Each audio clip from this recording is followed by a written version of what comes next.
Magandang umaga sa ating lahat. Ngayon ay March 14, 2025 at narito ang update ukol sa maging lagay ng panahon sa susunod na 24 oras.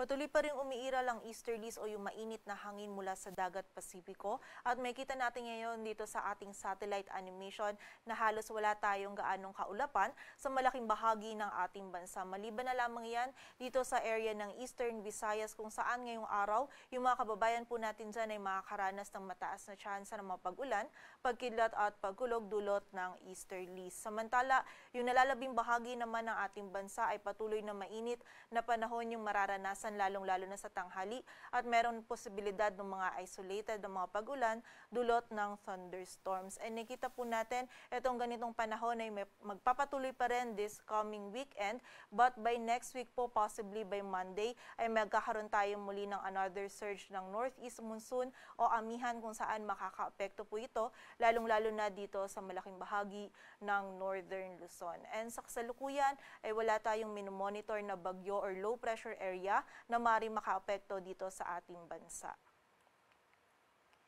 At para nga sa maging lagi ng panahon ngayong araw ng Biyernes, dito sa buong bahagi ng Luzon kasama na dyan ng Metro Manila ay magiging bahagyang maulap hanggang sa maulap yung ating kalangitan. Mainit na panahon pa rin po yung mararanasan natin lalong-lalo na sa tanghali at meron tayong posibilidad pa rin ng mga isolated o yung mga biglaang pag-ulan, pagkidlat at pagkulog dulot ng easterlies. Ang ating mga regional offices ay nagpapalabas po ng mga thunderstorm advisories or mga babala ukol sa mga pag-ulan na ito.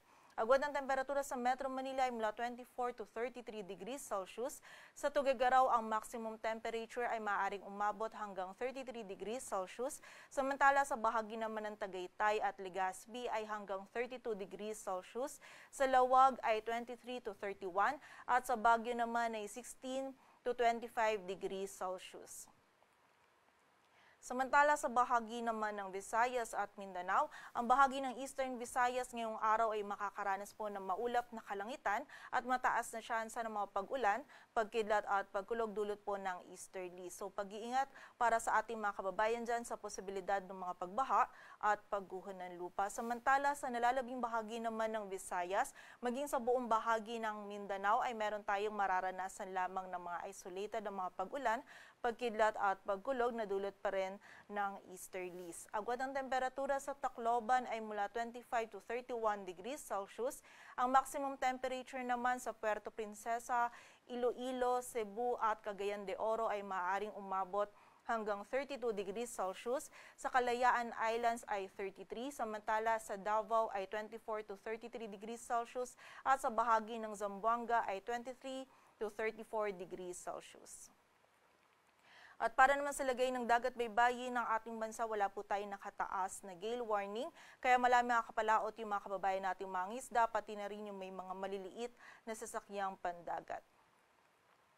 At para naman sa ating heat index or yung damang init, kahapon ng Huwebes, yung highest computed heat index natin ay 43 degrees Celsius sa Dagupan City, Pangasinan at sinundan po ito ng 42 degrees Celsius sa Apari, Cagayan, Cuyo, Palawan at Cotabato City, Maguindanao. Samantala dito naman sa Metro Manila, yung computed heat index natin kahapon ay mula 36 to 38 degrees Celsius. Samantala, ngayong araw naman po yung forecast heat index natin dito sa Metro Manila ay maaari naman mag-range mula 37 to 39 degrees Celsius at 44 degrees Celsius naman dito sa Dagupan City, Pangasinan and 42 sa Cuyo, Palawan at Cotabato City, Maguindanao. So generally, mainit pa rin po yung panahon na mararanasan natin sa malaking bahagi ng ating bansa. Kaya paalala po para sa ating mga kababayan na kapag tayo ay lalabas, huwag po natin kalilimutan yung mga pananggalang natin sa direktang init ng araw at kung hagad maaari po, limitahan lamang natin yung ating mga outdoor activities. At kung hindi naman maiiwasan ay from time to time magpahinga po tayo at uminom ng tubig upang maiwasan po natin yung panganib na maaaring idulot ng init ng panahon sa ating kalusugan.